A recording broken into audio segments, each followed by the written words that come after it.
नमस्कार। आज हम जिस कहानी को समझने जा रहे हैं ना, वो कोई आम भूतिया कहानी नहीं है। नीलेश पर साया, ये असल में एक केस स्टडी है, एक अलौकिक घटना के बढ़ने की कहानी। हम इसे परत दर परत खोलेंगे और देखेंगे कि सिर्फ क्या हुआ ये जानना काफी नहीं है, बल्कि ये कैसे हुआ और शायद क्यों हुआ, ये समझना ज्यादा जरूरी है।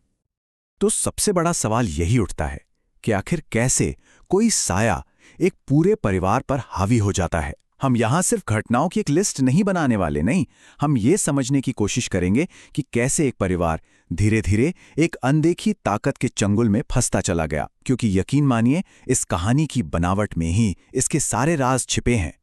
सिर्फ 3 रातें, एक परिवार और एक ऐसा आतंक जो हर पल बढ़ता गया। यही तो इस कहानी की सबसे डरावनी बात है। ये कोई रैंडम घटना नहीं थी, ये एक सोची समझी साजिश थी, एक हमला था जो हर रात और खतरनाक होता गया।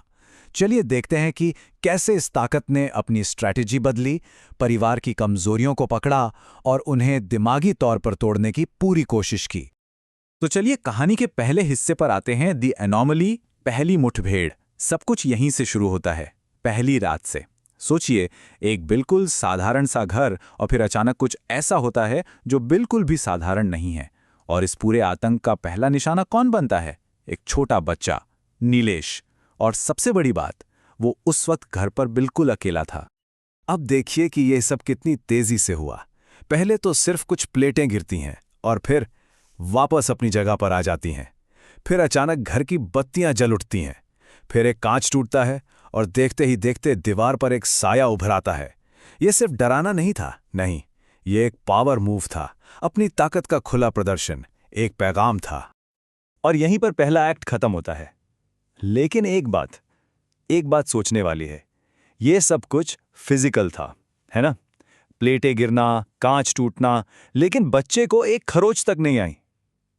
तो सवाल ये उठता है कि अगर वो चीज उसे चोट पहुंचाना नहीं चाहती थी, तो फिर आखिर चाहती क्या थी? तो पहली रात का हमला था फिजिकल, लेकिन अब वो ताकत अपनी स्ट्रैटेजी बदल देती है। अब शुरू होता है दूसरा अध्याय, द डिसेप्शन, यानी धोखा। दूसरी रात आतंक का निशाना शरीर नहीं बल्कि दिमाग था। अब खेल सिर्फ डराने का नहीं रहा, अब ये धोखा देने का बन चुका था। और इस धोखे के लिए उस ताकत ने एक नया और भी ज्यादा डरावना रूप लिया, एक काला साया, मतलब एक अंधेरा ढका हुआ साया।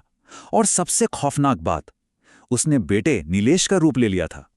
सोचिए जरा, कितनी क्रूर और चालाक चाल थी ये।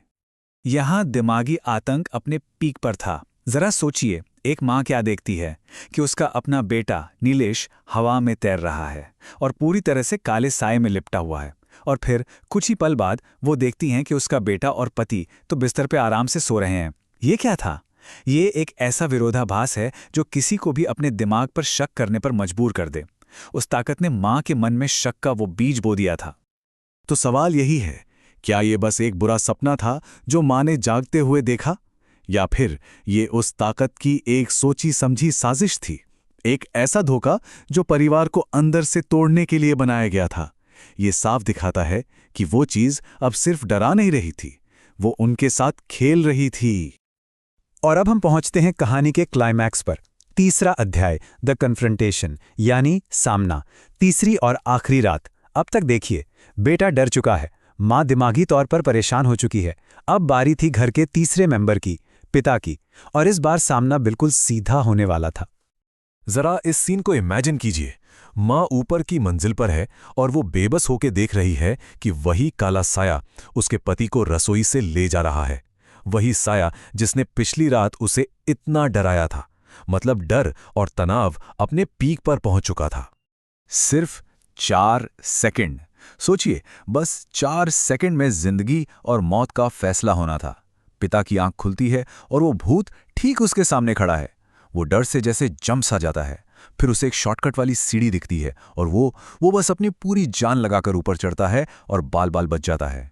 ये एस्केप एक बहुत जरूरी बात बताता है कि ये ताकत चाहे कितनी भी पावरफुल हो, इसे हराया जा सकता है।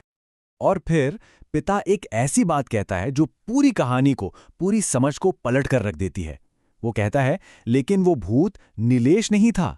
बस ये एक लाइन, इस एक लाइन ने सब कुछ बदल दिया। हमारे पूरे विश्लेषण की दिशा ही बदल गई। तो अब सबसे बड़ा सवाल ये था कि अगर वो नीलेश नहीं था तो फिर कौन था? तो अब आता है सबसे बड़ा खुलासा। वो ताकत आखिर है क्या? हमारे पास तीनों रातों की कहानी है, सारे सुराग हैं। चलिए इन सुरागों को एक साथ जोड़ते हैं और उस सबसे जरूरी सवाल का जवाब ढूंढने की कोशिश करते हैं। आखिर ये चीज थी क्या और उसका मकसद क्या था? इस टेबल को देखिए, ये सब कुछ साफ कर देता है उस ताकत का विकास कितना प्लान किया हुआ था। पहली रात निशाना था अकेला नीलेश और तरीका था फिजिकल इंटिमिडेशन, मतलब डराना धमकाना। दूसरी रात निशाना थी माँ और तरीका था साइकोलॉजिकल डिसेप्शन, दिमागी धोखा। और तीसरी रात निशाना था पिता और तरीका था डायरेक्ट कॉन्फ्रंटेशन, यानी सीधा आमना सामना। हर रात हमला और ज्यादा पर्सनल और खतरनाक होता गया। लेकिन इतना सब समझने के बाद भी कई सवाल हैं जिनका जवाब नहीं मिलता। जैसे इसी परिवार को क्यों चुना गया और उसने बेटे का नीलेश का ही रूप क्यों लिया? उसका असली रूप क्या था, उसकी पहचान क्या थी, और सबसे बड़ा सवाल, उसका असली मकसद क्या था? ये वो सवाल हैं जिनके जवाब शायद कभी नहीं मिलेंगे। कहानी के अंत में परिवार एक साथ हैं, वो सब फिजिकली सेफ हैं, लेकिन अब वो इस खौफनाक सच के साथ जी रहे हैं कि उनके घर में कोई ऐसी चीज थी जो उनके सबसे प्यारे, उनके बच्चे का रूप ले सकती थी। ये एक ऐसा डर है जो शायद कभी उनके दिलों से ना जाए। और इसीलिए आखिर में हम उसी एक सवाल पर लौट आते हैं जो सबसे ज्यादा डराता है। वो साया जो नीलेश जैसा दिखता था पर नीलेश नहीं था। तो अगर वो भूत नीलेश नहीं है तो फिर वो कौन है?